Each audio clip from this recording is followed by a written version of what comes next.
और रोजगार की बहार आने वाली है। मुख्यमंत्री नीतीश कुमार ने मिशन मोड में 7 निश्चय पार्ट 2 के लक्ष्य को पूरा करने के लिए अधिकारियों को निर्देश जारी किया है।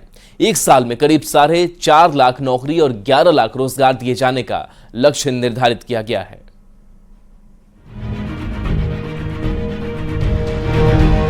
नौकरी और रोजगार की मार झेल रही बिहार में बहुत जल्द बम्पर बहाली होने जा रही है। नौकरी और रोजगार की बहार लाने के लिए मुख्यमंत्री नीतीश कुमार ने अफसरों को मिशन मोड में काम करने के निर्देश दिए हैं। 7 निश्चय पार्ट 2 के तहत लाखों लोगों को नौकरी दी जाएगी। सरकार का लक्ष्य 10 लाख सरकारी नौकरी के साथ ही 10 लाख रोजगार देने का भी है। अब तक 5,16,000 नौकरी दी जा चुकी है। 1,99,000 नौकरी के लिए प्रक्रिया पूरी भी कर ली गई है। सरकार ने अगले 3 महीने में नियुक्ति पत्र देने का लक्ष्य रखा है। 2,11,000 नियुक्ति की प्रक्रिया लगातार जारी है। इस वित्तीय वर्ष यानी 2024-25 के लिए 11 लाख से ज्यादा रोजगार देने का लक्ष्य सरकार की ओर से रखा गया है। बिहार में बम्पर वैकेंसी 7 निश्चय पार्ट 2 के तहत निकाली जाएगी। अगले 3 महीनों में करीब 2 लाख लोगों को सरकारी नियुक्ति पत्र देने का लक्ष्य रखा गया है। इसके लिए सभी विभागाध्यक्षों को निर्देश भी सरकार ने जारी कर दिए हैं। इसके साथ ही मुख्यमंत्री नीतीश कुमार ने परीक्षा में धांधली और पेपर लीक को लेकर भी विधानसभा के अगले सत्र में सख्त कानून लाए जाने की बात कही है। बिहार में नौकरी की बहार को लेकर सियासत भी जारी है। सरकारी नौकरी देने के अपने वादे पूरी करने को लेकर सरकार बेहद गंभीर है। सत्ता पक्ष जहां सरकार की योजना को जमीन पर उतारने के लिए उत्साहित है, तो वहीं विपक्ष नौकरी को लेकर अपनी क्रेडिट ले रहा है। बिहार की एनडीए सरकार मिशन मोड में 24-25 तक 11 लाख नौकरियां देगी।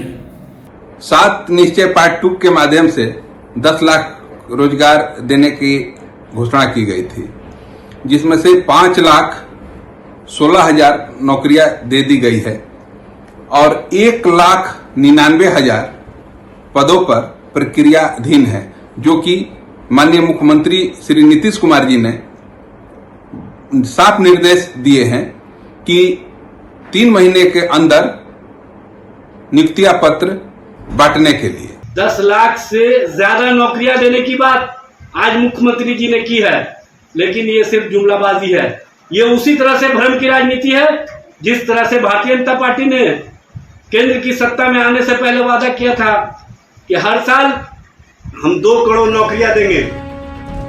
बिहार में नौकरी रोजगार का मुद्दा काफी अहम रहा है। युवाओं को नौकरी चाहिए। विभागों के खाली पड़े पदों को भरने की मांग लगातार की जाती रही है। नीतीश कुमार ने अपने शासनकाल में 7 निश्चय पार्ट 2 के तहत ही नौकरी देने का वादा निभाते आए हैं और ऐसे में मुख्यमंत्री के ताजा निर्देशों के बाद बिहार में एक बार फिर बम्पर बहाली और नौकरी की उम्मीद जगी है। न्यूज 18 के लिए पटना से शैलेंद्र और संजय कुमार की रिपोर्ट। बिहार में नौकरी की बहार को लेकर सियासत भी जारी है। हम पार्टी ने कहा है कि एनडीए ने जो वादा किया है उसे पूरा करेगी, तो कांग्रेस ने कहा कि नीतीश कुमार युवाओं को लॉलीपॉप दिखा रहे हैं। तो 7 निश्चय पार्ट 2 के तहत नौकरी मिलेगी और बिहार में रोजगार पर सीएम का यह निश्चय है। 10 लाख सरकारी नौकरी देने का लक्ष्य इस बार रखा गया है। 10 लाख रोजगार देने का भी इसके साथ लक्ष्य है और ये लक्ष्य की तरफ लगातार सरकार आगे बढ़ रही है। अब तक की अगर बात करें तो 5,16,000 नौकरी दी जा चुकी है। कुमार जी का इरादा सबको पता है, वो जो कहते हैं वो करते हैं। एनडीए की सरकार पूरी मुस्तैद है। 7 निश्चय पार्ट 2 के तहत जो 10 लाख नौकरी और 10 लाख से ज्यादा रोजगार देने की बात है, उसको हम मिशन मोड में पूरा करेंगे। ये हमारा बिल्कुल जनता के साथ कमिटमेंट है। नीतीश कुमार जी की इच्छा शक्ति की कमी है। अगर नीतीश कुमार जी चाहते तो बिहार में जितने रिक्त पद हैं वो कब के भर चुके होते। अभी भी वो चाहते नहीं मन से कि जो बिहार में रिक्त पद है वो भरे और नौजवानों को नौकरी मिले। वो लॉलीपॉप दिखाना चाहते हैं, सिर्फ विज्ञापन लाना चाहते हैं और समय से पूर्व बिहार में चुनाव कराना चाहते हैं और नौजवानों को ठगना चाहते हैं।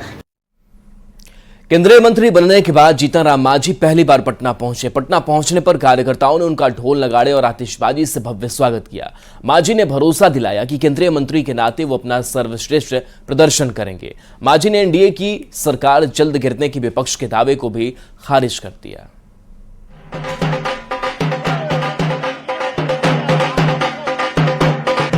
ढोल नगाड़े के साथ जमकर आतिशबाजी। ये तस्वीरें हैं केंद्रीय मंत्री जीतन राम मांझी की ग्रैंड वेलकम की। केंद्रीय मंत्री बनने के बाद मांझी पहली बार पटना पहुंचे, जहां कार्यकर्ताओं ने उनका जोरदार स्वागत किया। जीतन राम मांझी की आरती उतारी गई। काफी संख्या में बैनर, पोस्टर और झंडे के साथ पार्टी के कार्यकर्ता जो हैं अपने नेता का स्वागत कर रहे हैं। स्वागत से अभिभूत जीतन राम मांझी ने केंद्रीय मंत्री बनाने के लिए पीएम मोदी को धन्यवाद भी दिया।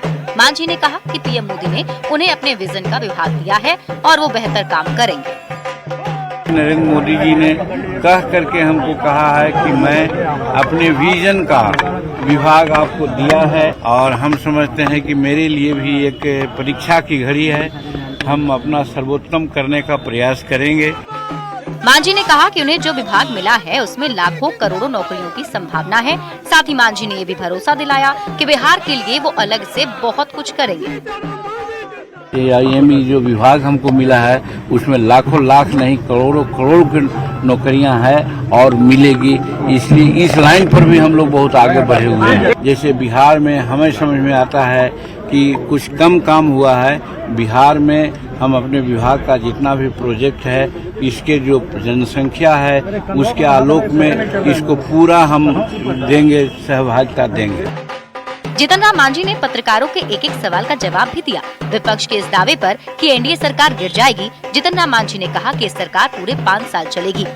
वो लोग जो कहते हैं मन बहलाने के लिए कहते हैं, सच्चाई यही है कि 5 साल बहुत बढ़िया से काम होगा और पहला और दूसरा टर्म में नरेंद्र मोदी जी जो काम किए हैं उससे आगे बढ़ करके वो काम करेंगे।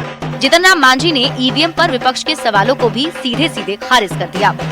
ईवीएम पर जब क्या सवाल करते हैं, जब सुप्रीम कोर्ट और इसका जो एक कमेटी बनी थी उसने कहा कि ईवीएम का कहीं कोई दोष नहीं है, ईवीएम सब तरह से ठीक है, तो फिर उनको तो सिर्फ दोष लगाना है अपनी कमजोरी को छिपाने के लिए। केंद्रीय कैबिनेट में जगह मिलने के बाद जीतन राम मांझी और उनकी पार्टी का उत्साह चरम पर है। हम कार्यकर्ता पूरे जोश में हैं, तो मांझी भी आत्मविश्वास से भरे हुए हैं। जीतन राम मांझी अपने सर्वश्रेष्ठ प्रदर्शन का दावा कर रहे हैं। न्यूज़ 18 के लिए पटना से संवाददाता संजय कुमार की रिपोर्ट। सीतामढ़ी से पहली बार सांसद बने देवेश चंद्र ठाकुर का विवादित बयान सामने आ गया। जेडीयू सांसद ने कहा कि वे 22 साल से राजनीति कर रहे हैं। यादव और मुसलमानों के लिए उन्होंने काफी काम किया, पर अब वे इन दो समुदाय का काम नहीं करेंगे। देवेश के इस बयान पर बिहार की सियासत सुलग गई है। सवाल यही है कि आखिर जेडीयू सांसद ने ऐसा बयान क्यों दिया, ये भी कि सांसद के काम में यादव मुसलमान का नाम क्यों। नाम देवेश चंद्र ठाकुर, जेडीयू सांसद सीतामढ़ी। आइए चाय पीजिए।